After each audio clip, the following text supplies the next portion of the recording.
ब्रह्म सरोवर में स्नान किया जाता है तो उसमें संगम का जल डाल दिया जाएगा। सभी लोग आकर के उस ब्रह्म सरोवर में स्नान करें, उनको वही पुण्य फल प्राप्त होगा जो महाकुंभ के संगम का स्नान का प्राप्त होता है। नमस्कार, मैं हूं आपके साथ अनुष्का और आप देख रहे हैं भिवानी हलचल न्यूज। विश्व को धर्म व हवन का संदेश देने के लिए कुरुक्षेत्र में 1008 कुंडीय महायज्ञ का आयोजन 18 मार्च से 27 मार्च तक होगा। इसके अलावा जो लोग महाकुंभ में स्नान नहीं कर पाए वह 27 फरवरी से कुरुक्षेत्र के ब्रह्म सरोवर में स्नान कर पुण्य का लाभ प्राप्त कर सकते हैं। यह जानकारी धर्मनगरी के रूप में विख्यात भिवानी पहुंची है कि सम्राट हरिओम महाराज ने पत्रकारों के समक्ष दी। हरिओम महाराज ने कहा कि कुरुक्षेत्र की भूमि में जल थल मुक्ति का मादा है। यहाँ से विश्व संदेश देने के लिए 1008 कुंडीय महायज्ञ का आयोजन किया जा रहा है। इसके अलावा जो लोग महाकुंभ प्रयागराज नहीं पहुंच पाए वह आगामी 27 फरवरी से कुरुक्षेत्र के ब्रह्म सरोवर में स्नान कर पुण्य फल प्राप्त करें। ब्रह्म सरोवर में महाकुंभ प्रयागराज से जल लाकर डाला जाएगा। हरिओम महाराज ने लोगों से आग्रह करते हुए कहा कि जो प्रयागराज से जल लेकर आए हैं वह भी ब्रह्म सरोवर में जल डाल सकते हैं। At Rising Stars Convent School, we lay the foundations of your kids. A trusted name from the last 25 years. Rising Stars Convent School, opposite ESI Hospital, Hasi Road, Bhiwani. Admission open. हाँ, आज भिवानी आने का सौभाग्य प्राप्त हुआ। भिवानी को छोटी काशी भी कहते हैं। छोटी काशी में मेरा परम सौभाग्य प्राप्त हुआ आज हवन करने का, आरती करने का। इसके पहले भी 108 कुंडी महायज्ञ भिवानी करके गए हैं। अब 1008 कुंडी महायज्ञ कुरुक्षेत्र की पावन धरा पर किया जा रहा है 18 मार्च से 27 मार्च तक। 18 मार्च से 27, 18 को कलश यात्रा है, 27 मार्च को पूर्णाहुति है 1008 कुंडी महायज्ञ की। अब कुरुक्षेत्र ही क्यों चुना? क्योंकि कुरुक्षेत्र गीता के माध्यम से पूरे विश्व को संदेश गया हुआ है। उसी गीता ज्ञान में आगे कर्म यज्ञ है। इस कर्म यज्ञ के माध्यम से भी यदि विश्व को संदेश जाता है तो निश्चित रूप से आप कर्म करते हैं, हवन करते हैं, यज्ञ करते हैं, वातावरण शुद्ध होगा और आपका जीवन, मानव जीवन नहीं सभी जीव सुरक्षित होंगे। अभी प्रयागराज का महाकुंभ चल रहा है। जरूरी नहीं कि वहां सभी लोग जाकर के महाकुंभ में स्नान कर पाऊं, इसलिए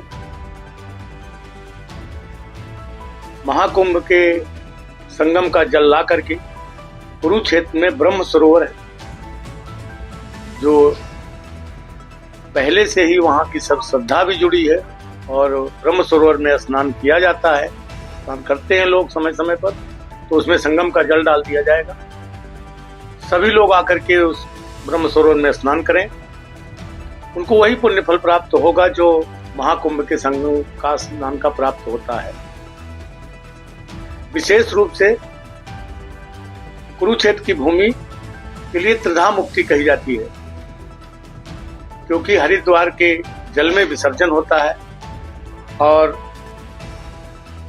गया की भूमि में पूजन होता है और कुरुक्षेत्र के जल थल नभ तीनों में त्रिधा मुक्ति है, पुत्रों की मुक्ति है।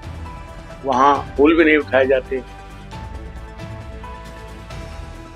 ये कुरुक्षेत्र की भूमि का विशेष प्रभाव है और उसी में ब्रह्म सरोवर है। सभी लोग, सभी हरियाणा वासी या जो जो दूर से दूर तक सुन रहे हैं, सभी लोग 27 फरवरी को जल डाला जाएगा। उसमें आपके द्वारा जो महाकुंभ का स्नान किए हैं सब, विशेष रूप से वो अपने अपने जल लाए होंगे तो अपने अपने घरों से जल लाएंगे और वो भी हम लोगों के साथ, ब्राह्मणों के साथ मंत्रोच्चारण करते हुए सभी संतों के, सभी लोगों के द्वारा उसमें जल डाला जाएगा।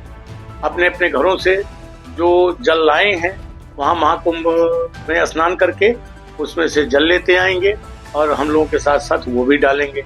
और जो नहीं जा पाए हैं वो भी उसमें स्नान करेंगे। और सभी लोग दूर से दूर तक जो सुन रहे हैं ब्रह्म सरोवर के स्नान करें और वहाँ हवन करें, हवन करके भंडारा लें। यह एक सात्विक कर्म है और वातावरण को शुद्ध करने का काम करें, जिससे आपका जीवन सुरक्षित हो, आपके बच्चों का जीवन सुरक्षित हो, देश राष्ट्र सुरक्षित हो, अकाल महामारी से बचे। और इसी के साथ हरियाणा सरकार से हम अपील भी कर रहे हैं कि 17 सितंबर को हम यज्ञ दिवस मनाते हैं, 2 साल से मनाते आ रहे हैं। इसके पहले 2 वर्ष मना चुके 17 सितंबर, ये तीसरा होगा। 17 सितंबर को यज्ञ दिवस घोषित करना चाहिए, क्योंकि उसी समय बरसात इत्यादि बंद होती रहती है और पत्ती पुत्ते सड़न कीचड़ उसमें मच्छर पैदा होते हैं, जिसकी वजह से डेंगू मलेरिया इत्यादि महामारियां चलती हैं। यदि 17 सितंबर को एक बार सभी लोगों ने हवन कर लिया तो वातावरण शुद्ध हो जाएगा, डेंगू मलेरिया इत्यादि बीमारियों से हमारे बच्चे बचेंगे। और 17 सितंबर यज्ञ दिवस इसलिए भी घोषित किया जाएगा, घोषित करना चाहिए कि अगर योग दिवस घोषित किया जा सकता है तो यज्ञ दिवस क्यों नहीं घोषित किया जा सकता? क्योंकि योग तो तब करेंगे जब वातावरण शुद्ध होगा। वातावरण ही नहीं शुद्ध होगा तो फिर योग करके आप कैसे बचेंगे? सबसे पहले तो आप वातावरण को शुद्ध करिए और अपनी वायु शुद्ध करिए, जिससे आप जो सांस लेते हैं, जब पहले शुद्ध सांसें लेंगे तभी आप सुरक्षित बचेंगे। नहीं तो अकाल महामारियां चलती रहेंगी। और अगर पृथ्वी के तापमान को, इस प्रकृति के संतुलन को संतुलित नहीं किया गया तो जैसे पीछे कोरोना आया था, फिर आप देखे होंगे कि पीछे गर्मी देखे होंगे, आज फरवरी का महीना चल रहा है, टेम्परेचर देख लीजिए। मेरे विचार से बहुत कुछ बताने की जरूरत नहीं, आप स्वयं अपनी अनुभूति सभी लोग कर सकते हैं। और सभी बुद्धिजीवी वर्ग और सभी वर्ग श्रद्धा के साथ कुरुक्षेत्र जरूर पधारें और कुरुक्षेत्र आ करके आप हवन यज्ञ करें और कुरुक्षेत्र को धाम बनाने का कार्य करें। क्योंकि विश्व में चारों धाम को कोई जानता हो, आपके ना जानता हो, लेकिन कुरुक्षेत्र को पूरा विश्व जानता है। इसलिए कुरुक्षेत्र की भूमि पर सभी लोग 18 से 27 मार्च में, 18 मार्च को भी, 27 मार्च को विशेष रूप से पूर्णाहुति है, 27 को, 18 को कलश यात्रा है। और बीच में भी आप हवन करने के लिए प्रतिदिन आएं और वहाँ हवन करें, भंडारा लें, आरती करें, आपको सकारात्मक ऊर्जा प्राप्त हो। और ये जो घरों में कभी रूखापन आ जाता है, कभी पशुओं में, कभी इधर, कभी कहीं मानसिक अशांति हो जाती है, तो उसके लिए भी सबसे उत्तम उपाय ये है।